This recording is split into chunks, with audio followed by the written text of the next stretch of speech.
For years, JK Rowling resisted making Harry Potter books available in digital form. Last year, she said the ebooks would be available, but through Pottermore, which is her own website.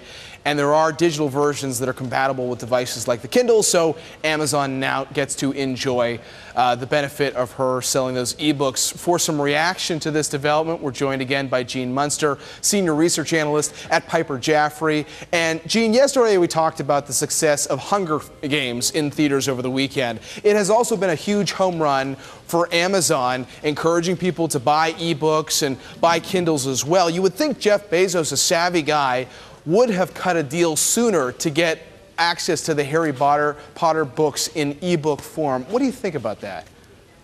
You know, it's no mystery that the ebooks was left out, and I think the reality is that content owners are holding on just to see what these franchises can garner on their own. So despite the fact that I'm sure Amazon would have paid a lot to have these books sold directly on their site, the reality is that this is kind of a new chapter that Harry Potter is going to see what the legs are to it. So wow. I think one other thing just to mention too is that if you go to Amazon, you actually can, it looks like you can buy the books on Amazon, but the reality is it directs you back to another site to buy that Pottermore. So it's just a small fee that Amazon's going to get versus a bigger fee if they would have sold themselves.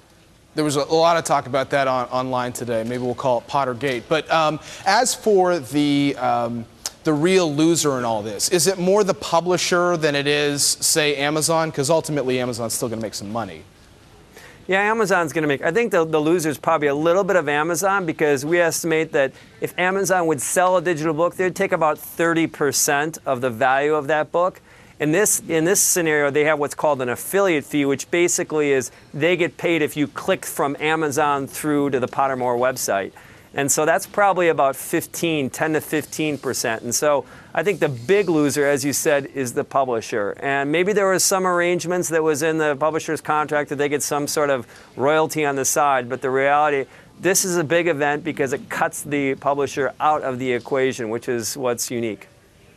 And there doesn't seem to be a specific deal struck between JK Rowling and Apple. Any thoughts on that? You know, Apple has been, I think they're kind of viewed as a little bit of a friend and potentially a foe.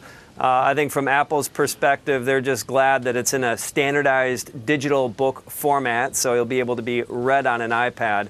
But I wouldn't be surprised if over time you can see some sort of a link from iTunes, from the bookstore, over to purchase these books on Pottermore.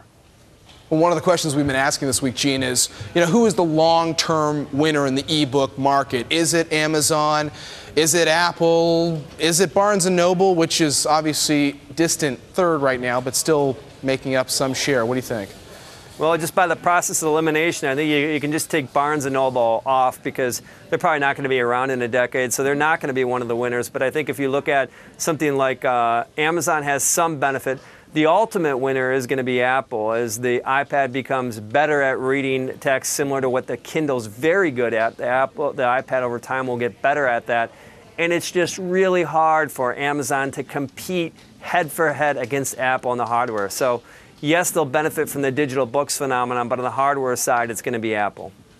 Hey, really quickly before we go, Brian Blair, an analyst yesterday, told us he thinks Kindle prices eventually could get as low as, say, $49. How low do you think the lowest price Kindle will ultimately be as they try to sell more ebooks? Yeah, I bet we'll see within the next year or two, $49. I wouldn't be surprised at all. In fact, we're going to that point. And, if you fast forward 5 years from now, I think that, tablets and e-readers are going to be $50 and $100 for things more like an iPad. And it's just going to be part of back to school for students. Instead of getting pencils and papers, you're going to go to Target and buy your tablet. So we're definitely moving that way fast. No kidding. Jon, thanks a lot. Jon Munster, Piper Jaffray.